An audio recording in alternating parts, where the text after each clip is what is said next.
हाँ, चैप्टर हम लोग पढ़ रहे हैं इनकम डिटरमिनेशन एंड एम्प्लॉयमेंट, ठीक है। उसका अगर थ्योरेटिकल पोर्शन हम लोग ध्यान देंगे तो सबसे पहले है तुम्हारा एग्रीगेट डिमांड कि एग्रीगेट डिमांड होता क्या है, ठीक है।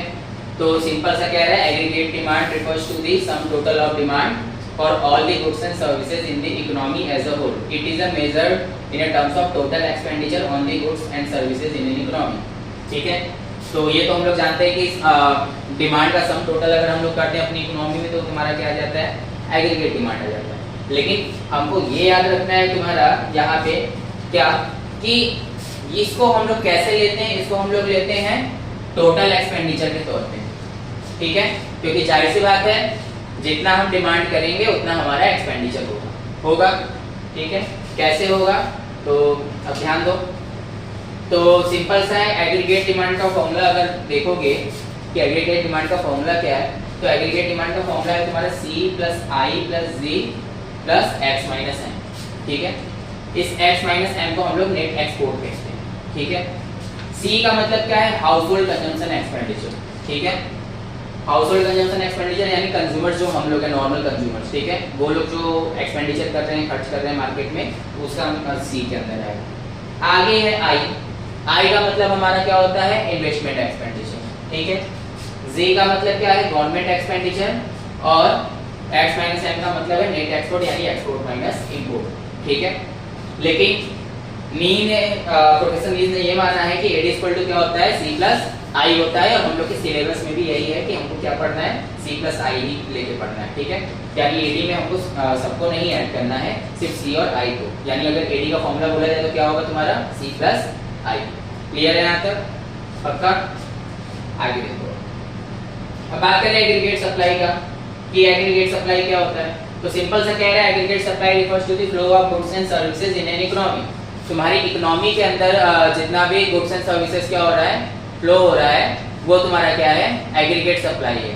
क्लियर है, पीछे क्लियर। अब एग्रीगेट सप्लाई में हमको ये याद रखना है, जैसे डिमांड में था कि इंडिविजुअल डिमांड है, ठीक है। जैसे डिमांड तुम्हारा क्या है, इंडिविजुअल डिमांड है, सम टोटल करती है तो मार्केट डिमांड में, मार्केट डिमांड से बना एग्रीगेट डिमांड। सेम तरीके से तुम्हारा सप्लाई में भी काम करता है, ठीक है। लेकिन हमको यहाँ ध्यान क्या देना है, देखो कह रहा है aggregate supply is the minimum sale proceeds which the producer must get so as to continue production at any given level of employment, ठीक है। तो सिंपल सा है, एग्रीगेट सप्लाई का मतलब क्या कि सम टोटल ऑफ सप्लाई है जो कि तुम्हारा जो प्रोड्यूसर जो है सप्लाई करता है मार्केट में, ठीक है, ये है। आफ्टर डेट अगर ध्यान दोगे तो एग्रीगेट सप्लाई का फॉर्मूला होता है C प्लस S। क्या होता है, C प्लस S। C का मतलब क्या है तुम्हारा, कंजम्पशन है, और S का मतलब क्या है, सेविंग। जिनको नहीं पता है, क्लास नहीं की हो प्रीवियस क्लास, फॉर्मूला सारा है, लिखते जाओ कि एडी का फॉर्मूला क्या है, एडी का क्या बताएं, C प्लस I, और AS का क्या बताएं, C प्लस S। क्लियर है, इसमें कोई दिक्कत नहीं। आगे AS का फॉर्मूला C प्लस S होता है, हम सब जानते हैं, ठीक है। लेकिन प्रीवियस क्लास में हम लोग पढ़े हुए हैं कि C प्लस S किसी और चीज का भी फॉर्मूला है क्या, बताओ बताओ पीछे।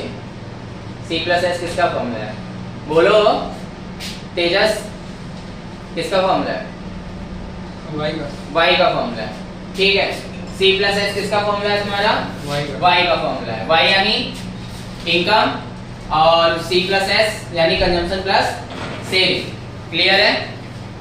और इसी तरह देखो कि AS का फॉर्मूला भी हमारा क्या है, C प्लस S है। क्लियर है, AS का फॉर्मूला C प्लस S है। तो हम सिंपल सा कह सकते हैं AS जो है हमारे वो किसके इक्वल है, Y के इक्वल है। इनकम है तो इनकम कहे या नेशनल इनकम कहे, बात वही है, ठीक है। डिस्पोजेबल इनकम भी कहेगा अगर क्वेश्चन में तो मतलब वही है कि हम उसको Y से ही डिनोट करेंगे, ठीक है। किसी भी टाइप का इनकम दे, लेकिन AS के वो क्या होगा, इक्वल होगा। क्लियर है यहाँ तक, आगे बढ़ा जाए। आगे देखो इक्विलिब्रियम लेवल पे क्या होता है, तो हम सब पढ़े हुए हैं कि जब इक्विलिब्रियम लेवल होता है तो इक्विलिब्रियम लेवल पे हमारा क्या होता है, AD इक्वल टू AS होता है कि नहीं होता है, AD इक्वल टू क्या होता है, AS होता है, ठीक है। क्लियर है। लेकिन अभी हम पढ़े हैं कि AD किसके इक्वल है, C प्लस आई के, और एएस हम लोग पढ़े हैं किसके इक्वल है, सी प्लस एस के, यही पढ़े हैं, ठीक। और अभी हम बता रहे हैं कि इक्विलिब्रियम लेवल है, तो एडी किसके इक्वल हो गया, एएस के इक्वल हो गया। तो क्या हम C plus I equal to C plus S लिख सकते हैं कि नहीं, बताओ। हाँ। एडी के प्लेस पे हमने क्या लिखा, सी प्लस आई, और एएस के प्लेस पे हमने लिख दिया सी प्लस एस, लिख दिया। आफ्टर दैट ये सी और सी क्या हो गया हमारा, कॉमन हो गया, और हमारा बच क्या गया, आई इक्वल टू एस। तो हम कह सकते हैं कि इक्विलिब्रियम लेवल पे तुम्हारा एडी इक्वल टू एएस भी होता है, और इक्विलिब्रियम लेवल पे तुम्हारा सी इक्वल टू आई, यानी एस इक्वल टू आई भी होता है, ठीक है, सी नहीं। जब एडी इक्वल टू एएस हो रहा है इक्विलिब्रियम लेवल पे, सी कॉमन हो गया, तो आई और एस बचा, तो हम कह सकते हैं आई और एस भी क्या होगा, इक्वल होगा जब तुम्हारा इक्विलिब्रियम लेवल होगा। आई क्या होता है, इन्वेस्टमेंट, और एस क्या होता है, सेविंग होता है, ठीक है, क्लियर है। आगे बढ़ा जाए। अब यही जो हमने बताया कि एएस जो होता है तुम्हारा एडी के इक्वल होता है, और एस इक्वल टू क्या होता है, आई होता है, ये तो तुम्हारा इक्विलिब्रियम लेवल मिल गया, ठीक है। अब इसमें ध्यान दो थोड़ा सा, ये कैसे काम कर रहा है। तो सबसे पहले तो हमारा अगर इनकम जो दिया हुआ है, हमको इनकम को ध्यान देना है, सी को ध्यान देना है, एस को ध्यान देना है, और आई को ध्यान देना है, ठीक है। किसको इसको ध्यान देना है, इनकम, सी, एस और आई, ठीक। अब ध्यान दो,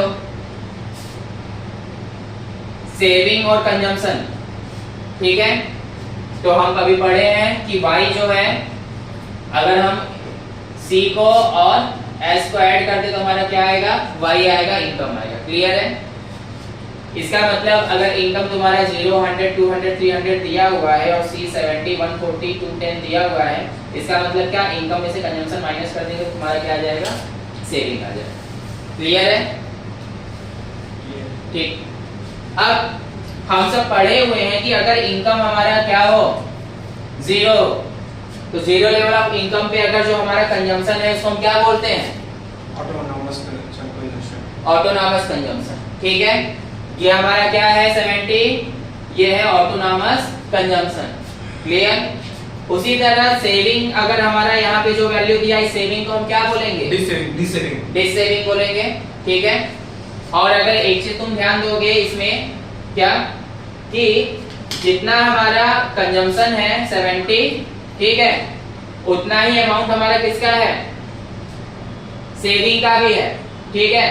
जितना हमारा कंजम्पशन है उतना ही अमाउंट किसका है, सेविंग का भी है, दिख रहा है, इसमें कोई दिक्कत। लेकिन यहाँ पे अगर ध्यान दोगे ये किसमें है तुम्हारा, नेगेटिव है, तो ये हमको ध्यान देना है कि हमेशा 0, अगर इनकम 0 है तो सी और एस का जो अमाउंट होता है एक जैसा होता है, लेकिन एस तुम्हारा क्या होता है, नेगेटिव में होता है, ठीक है। और इसका रीजन हम बता चुके हैं कि अगर हम आज 1 रुपए भी नहीं कमाए हैं, मान लेते हैं आज के दिन मेरा इनकम 0 है, ठीक है, लेकिन मेरा खर्चा तो रहेगा ना, डेली के खर्चे, खाना पीना है, ठीक है, जो भी है, तो वो खर्चा कहाँ से आएगा, तो जो हमने प्रीवियस डेज के सेविंग्स रखे होंगे उस पैसे को हम आज क्या करेंगे, खर्च करेंगे, क्लियर है। अब आई तुम्हारा माना गया है, सारे में क्या है, फिक्स है, 50 50 50 दिख रहा होगा, ठीक। उसके बाद अगर ध्यान दोगे एडी का फॉर्मूला क्या है, सी प्लस आई, और एएस का क्या है, सी प्लस एस। तो यहाँ पे जो लिखा है सी इक्वल टू आई नहीं होगा, यहाँ क्या होगा, सी प्लस आई, और यहाँ क्या होगा तुम्हारा, सी प्लस एस, होगा कि नहीं होगा, होगा ना। अब ध्यान दो आगे, अब जाहिर सी बात है 70 है, 70 में 50 जोड़े कितना आया, 120। अब 140 है, यहाँ माइनस 140 में 50 जोड़े कितना आया, 190। फिर 210 है, 210 में 260 जोड़े तो कितना आ गया, 210 में 50 जोड़ेंगे तो कितना आएगा, 260। उसी तरह 280 है, 280 में हमने 50 जोड़ दिया, कितना आ गया, 330, क्लियर है। यानी एडी में कैसे निकलता है, सी और आई को अगर हम ऐड करते हैं तो क्या निकलता है हमारा, एडी निकलता है, ठीक है। उसी तरीके से अगर हम बात करते हैं एएस, तो एएस कैसे निकल रहा है, सी प्लस एस। तो अगर यहां ध्यान दोगे तुम फिर से कि सी हमारा कितना है, जीरो लेवल पे 70 और s कितना है -70, 70 और -70 कितना हो जाएगा 0 हो जाएगा। देखो हमारा 0 आ गया, ठीक है। फिर उसी तरह c है हमारा कितना 140 और s है हमारा कितना -40, तो 140 में से 40 गया कितना आया 100 आया। सेम तरीके से हम करते जाएंगे, ठीक। अब यहाँ माइनस लगा है इसलिए माइनस करें, लेकिन हमारा फॉर्मूला क्या है c प्लस s, और यहाँ माइनस इसलिए हो रहा है क्योंकि प्लस माइनस क्या होता है माइनस होता है, ठीक है। उसी तरह अगर हम यहाँ देखें मेरा 280 है और सेविंग कितना है 20, तो 280 में 20 अगर हम ऐड कर देंगे एएस मेरा आ जाएगा 300। क्लियर है? अब आगे समझो।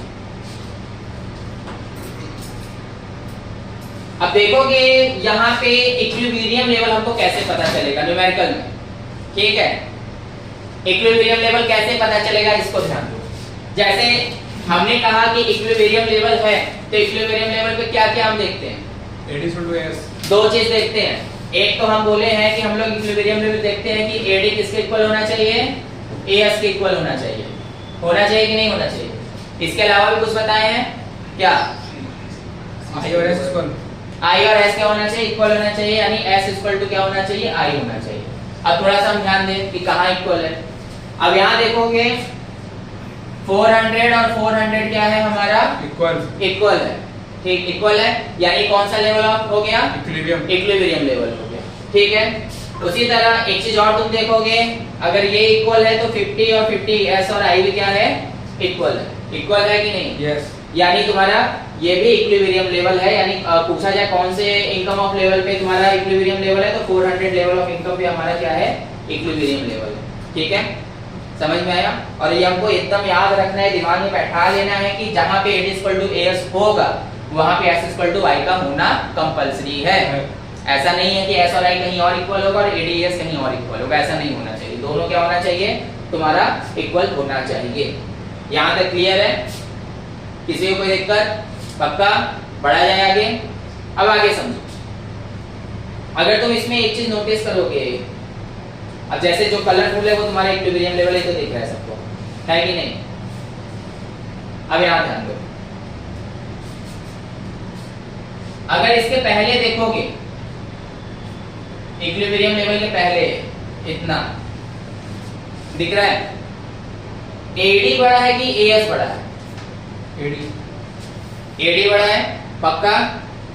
AD हमारा बड़ा है किससे? AS से बड़ा है, ठीक है। इक्विलिब्रियम लेवल के बाद आओ, कौन सा बड़ा है? AS बड़ा है किससे? यानी AD छोटा है किससे? AS से, या AS बड़ा है AD से, है कि नहीं? अब थोड़ा सा दिमाग लगाओ। अब तुम देखो यहां पे S और I को, अब बताए इक्विलिब्रियम के पहले S बड़ा है कि I बड़ा है? I बड़ा है, तो I किससे बड़ा है हमारा? S से बड़ा है, ठीक है। और इक्विलिब्रियम के बाद अगर देखो S बड़ा है कि I बड़ा है? इक्विलिब्रियम के बाद देखो जल्दी बताओ। S बड़ा है, तुम्हारा सेविंग बड़ा है, दिख रहा होगा, है कि नहीं? तो हम कह सकते हैं S बड़ा है किससे? I से, ठीक है। ये तो दिख रहा होगा। और इस लेवल पे क्या है तुम्हारा? AD/AS है और S/I है कि नहीं? AD/AS है और S तुम्हारा क्या है? I है, ठीक है। दिख रहा है? अब समझो थोड़ा सा ध्यान से, ऐसा हो कैसे रहा है। तो अभी थोड़ी देर पहले हम बताए हैं तुमको यहाँ पे कि AD क्या होता है? C+I और AS क्या होता है? C+S, ठीक है। अगर AD C+I है और ये ग्रेटर देन है किससे? C+S से, दैट इज AS। फिर वही C और C तुम्हारा क्या हो गया? कॉमन हो गया, इसका मतलब I ग्रेटर देन हो गया S से, इसलिए तुम्हारा I ग्रेटर देन क्या है? S है यहाँ पे इस लेवल पे, है ना? समझ में आया? और सेम चीज यहाँ पे तुम्हारा काम करेगा कि I = S है या S = I है, किसके? AD और AS जब इक्वल है तो, और AD इज लेस देन तुम्हारा AS है तो I भी लेस देन S है। ठीक है, क्लियर है। AD का फुल फॉर्म क्या है? Aggregate demand. Aggregate demand. AS का फुल फॉर्म क्या है? Aggregate supply. I का इन्वेस्टमेंट इन S का C से Y से पक्का। आगे बढ़ा जाए। ठीक है, अब यहां ध्यान दो ग्राफ में, ये क्या,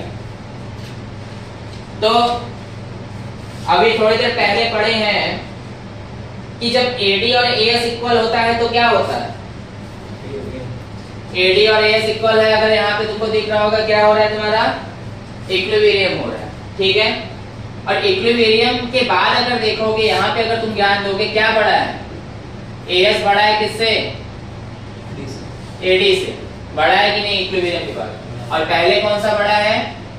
AS तुम्हारा क्या है? छोटा है किससे? AD से, यानी AD तुम्हारा बड़ा है स्टार्टिंग में। क्लियर है? अब ये भी बताए हैं कि जब AD है बड़ा या जब AS बड़ा है, जब AS तुम्हारा बड़ा होगा तो जाहिर सी बात है उस लेवल पे तुम्हारा S बड़ा होगा किसके? I के।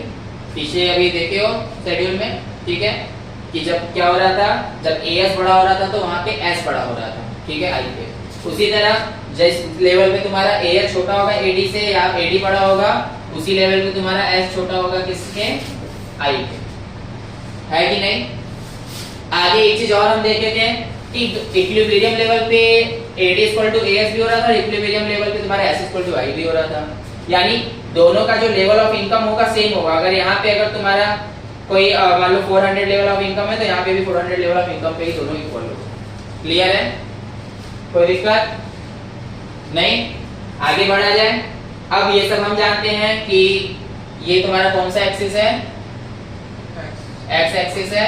ये हमारा कौन सा एक्सिस है? Y एक्सिस है। यहाँ ओरिजिन हो गया, फिर ये हमारा X एक्सिस है और ये हमारा क्या कौन सा एक्सिस है? Y। ठीक है, और इस लेवल पे हम क्या दिखा रहे हैं? तुम्हारा इनकम दिखा रहे हैं, और इस लेवल पे तुम्हारा सेविंग या AD एंड AS दिखा रहे हैं। ठीक है, Y एक्सिस पे। अब क्वेश्चन ये राइज होता है कि एक ग्राफ तुम्हारा अगर ध्यान दोगे इसमें, तो कोई एक ग्राफ है जो तुम्हारा किससे स्टार्ट हो रहा है? यहां से स्टार्ट हो रहा है, ओरिजिन से। ठीक है, और अगला जो ग्राफ है क्या हो रहा है? ऊपर से स्टार्ट हो रहा है। इसके पीछे का रीजन क्या है? क्योंकि वो इनकम है, वो कंजम्पशन है। ठीक है, क्योंकि AD का फॉर्मूला क्या बताए हैं? C प्लस I, और इसका क्या बताए हैं? C प्लस S बताए हुए हैं। अब इन्वेस्टमेंट है तो जाहिर सी बात है इन्वेस्टमेंट जीरो होगा ना, नहीं है, इन्वेस्टमेंट तुम्हारा फिक्स रहेगा, बताए हुए हैं। ठीक है, कंजम्पशन तुम्हारा जीरो हो सकता है? नहीं हो सकता है, क्योंकि ऑटोनॉमस कंजम्पशन तुम्हारा हमेशा रहेगा। तो जाहिर सी बात है जब कंजम्पशन का अमाउंट हमेशा तुम्हारा ऐड रहेगा और इन्वेस्टमेंट मान लो 1 रुपया भी नहीं किए, जीरो कर दिए, लेकिन तब भी तो कंजम्पशन का अमाउंट रहेगा, और कंजम्पशन मेरा कभी जीरो नहीं रह सकता है, तो उस कंजम्पशन को क्या कहते हैं? ऑटोनॉमस कंजम्पशन कह सकते हैं। इसका मतलब कंजम्पशन तुम्हारा कभी भी जीरो से स्टार्ट नहीं होगा, इसलिए तुम्हारा देख रहे होगे AD का ग्राफ तुम्हारा कहां से स्टार्ट हो रहा है? यहां से स्टार्ट हो रहा है। समझ में आया? Same like that AS S C plus S है। ठीक है, C प्लस S और किसी का फॉर्मूला है? C प्लस S और किसी का फॉर्मूला है? किसका? Y का फॉर्मूला, यानी इनकम का फॉर्मूला है।